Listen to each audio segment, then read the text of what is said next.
What's up guys, duarktikhq with another Marvel Strike Force video, and in this video we are back to talk about the Young Avengers and the potential they might have outside of Alliance War's defense. And I need to explain the context. We faced the Young Avengers on the Avengers Tower and they were very scary. Many people got stuck there and they had to use the massive teams in order to defeat them, and that shows us that they might have a lot of potential outside of Alliance War's defense, outside of raids, and maybe in game modes that we have right now, like Blitz, like Avengers Tower, and the upcoming mode Grand Arena. This team seems to be like it has a lot of potential, so we are going to take a look at a few parts of the kits that might give them use on those game modes and also on different teams where they might be useful as well. And we are also going to take a look at Miles, because he is a character that I think has a lot more potential on this team compared to the potential he has on the Web Warriors. For most part, I didn't use my Web Warriors on the Avengers Tower. They are so tied up with raids that when you put them in other game modes, they don't perform as well. Now, the characters individually, that's a different story. OG Spider-Man was amazing for me on the Avengers Tower. Miles, I think, is an amazing character on the specific stages of the Avengers Tower. Other characters like Ghost Spider, Scarlet Spider, and especially Spider-Punk, their potential outside of raids I don't think is anywhere near as good as the potential of Miles and of OG Spider-Man.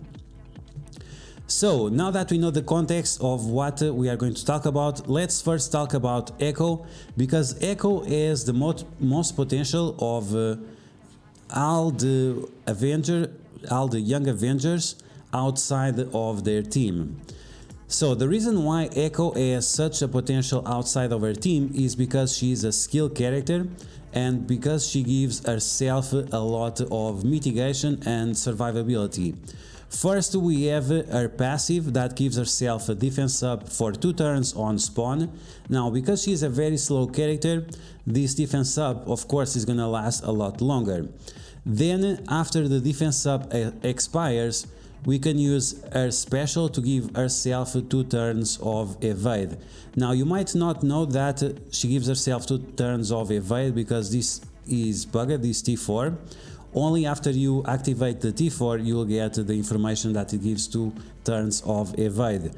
So Echo, a lot of potential because of a survivability outside of her team, because she gives that survivability for her team but also for herself.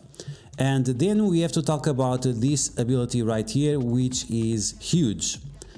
Whenever this character is not blind, reduce the chance of assist from the enemies by 100%. This is amazing on Alliance War's offense, on Avengers Tower, and maybe on Grand Arena. Because if we are reducing the assist chance of the enemies, we can reduce many of their combinations, like we have with the Infinity Watch, where Nebula and Gamora have combinations from their assists. Now, because Echo is a skill character, that gives her a lot of potential to be together with the Secret Avengers. Secret Avengers, they give benefits to skill characters that are on the same team as them, so this would give Echo also some of those benefits, like speed up, like energy, like additional deflects, and also clearing negative effects with the ultimate from Mary Hill, and also the offense up from Sharon Carter. So Echo has a lot of potential, maybe not so much in raids because she is such a slow character, but in modes like Avengers Tower, where we know which enemies we are facing and we know if there are a lot of enemies that will assist each other or not. We faced so many levels on the Avengers Tower where we had multiple Nebulas, where we had multiple Gamoras, and we could drop Echo on any team, skill or not, and we would benefit out of Echo being there as long as we can keep her without the blind, which of course we can pretty easy. So yeah, Echo, huge potential outside of her team, and definitely a character that you might want to invest in case you take Avengers Tower seriously. Now, the characters that we are going to talk about next, they are excellent in terms of young Avengers, not outside of their team, but the team as a whole, it's pretty good. Okay, so in most of the abilities, the Kate Bishop is about clearing negative effects from the enemies, clearing positive effects from the enemies, flipping positive effects into negative effects. That's not super relevant. Now, what becomes relevant is her ultimate and her passive. So with her ultimate, she is applying blind to the highest enemy, the enemy with the highest damage, and this will bypass taunt.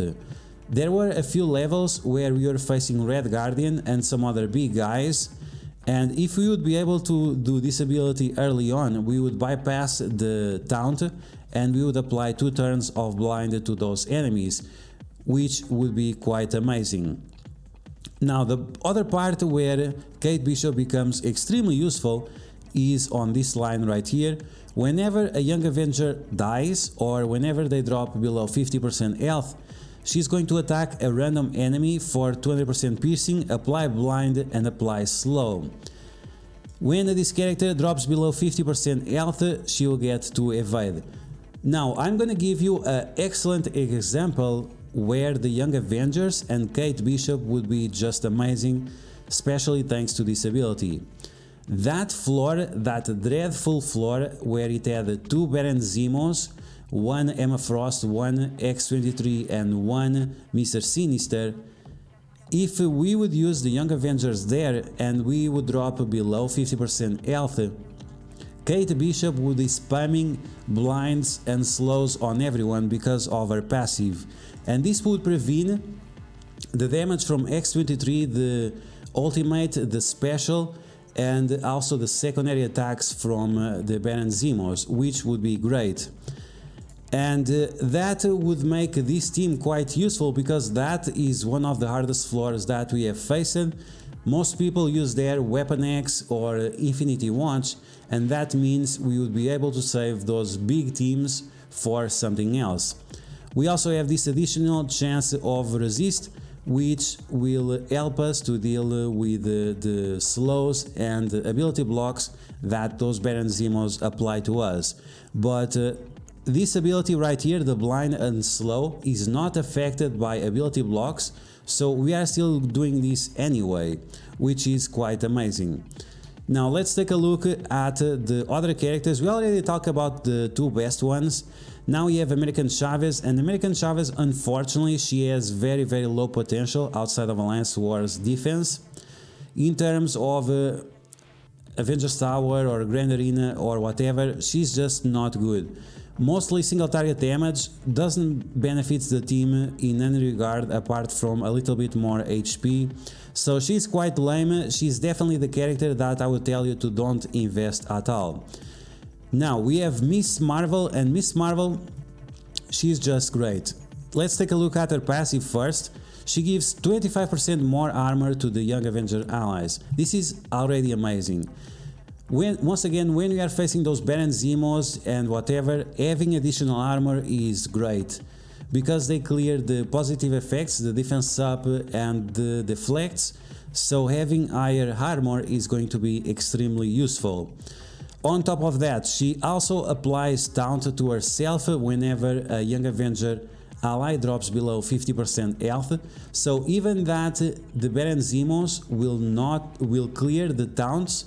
Whenever they attack, they will not clear the taunts after the first explosion, and that might force them to attack Miss Marvel because the allies dropped below 50% after the damage was given. And that's just huge. On top of that, she can also save herself by clearing up the taunt in case she drops below 50% health. Just amazing. On top of that, she can also give energy to her allies, which allow them to do all the amazing abilities that they do. Echo giving dodges to the entire team. Kate Bishop giving the blinds and the negative effects to the enemy team is just great in terms of potential for Alliance Wars offense, Avengers Tower, and maybe Grand Arena.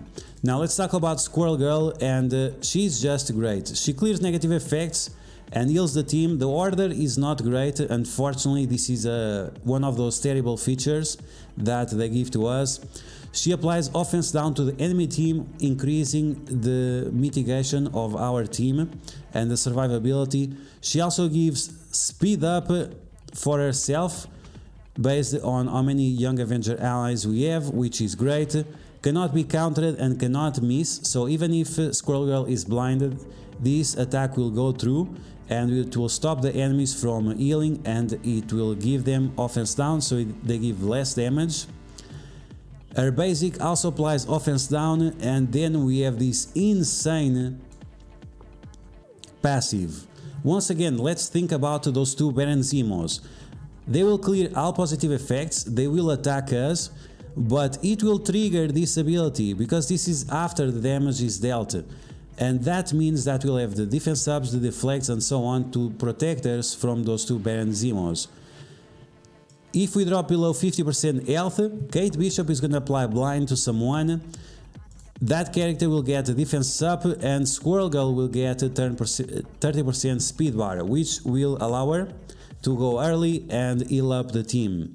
Then we are also getting 2 death proofs if these characters drop below 25% health, increasing their survivability even more.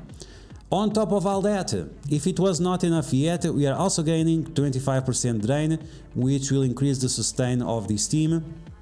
And all those attacks that Kate Bishop and Echo are doing in the back of the turn, they are also going to benefit from this drain, which is just amazing.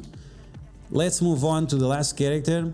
Like I mentioned before, unfortunately the Web Warriors were not good enough for me in the Avengers Tower. They provided very little utility, and therefore I think Miles will have a lot more potential with the young Avengers. And this is something good, because when the Web Warriors were released, I complained about a lot about Miles.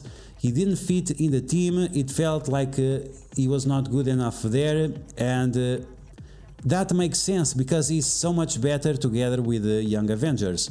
So first off, we have his amazing ultimate. He goes before all the other young Avengers, and he's going to apply Disrupt for 2 turns on 4 targets. That's just amazing. It means that you are applying Disrupt to 80% of the enemy team, and this cannot be blocked. So this will also going to be an amazing counter against the Secret Avengers, and we faced many of them on the Avengers Tower. Then we have his passive. Whenever Web Warrior dodges, which will be only him, is going to give speed up to that character. That means Miles is going to be super fast, clearing negative effects, clearing positive effects from the enemies, applying defense down to the enemies, and also being able to do the other abilities more often. On top of that, during stealth he has 50% chance of dodge. Whenever he dodges, Echo still attacks the enemies with a retaliation effect, and that prevents the damage on Miles because he's dodging, he's not taking the damage, but he's also increasing the damage output of your team. So amazing synergies right there, and he's also going to apply defense down on turn, which is great because like this he's going to replace American Chavez very easily. Now in terms of his special, he's also going to turn rewind the enemies by 50%, applying 2 turns slow and prolonging the negative effects.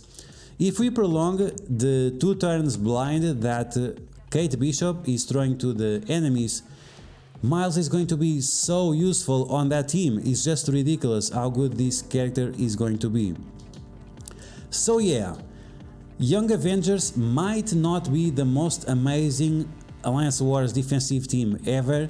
Yes, they have already many counters available in the team. We have X-Force, we have X Factor, not X Force. We have X Factor, we have Shadowland, we have Infinity Watch, we have Weapon X, we have the Dark Hunters. Yes, there are many teams that counter this team on Alliance Wars defense, but I think you should consider investing on this team based on how much utility they will give you in Avengers Tower and the upcoming mode Grand Arena. I think on those two game modes, the Young Avengers are going to be just excellent.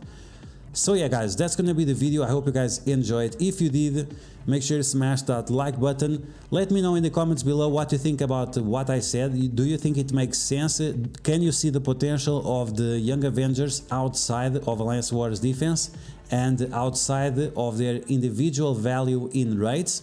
I think I made it pretty clear, but you guys let me know in the comments below. And if you found the information helpful, make sure you share it with your friends on Facebook and Discord. If you are new to my channel, make sure you subscribe for more Marvel Strike Force content, and I will catch you guys later.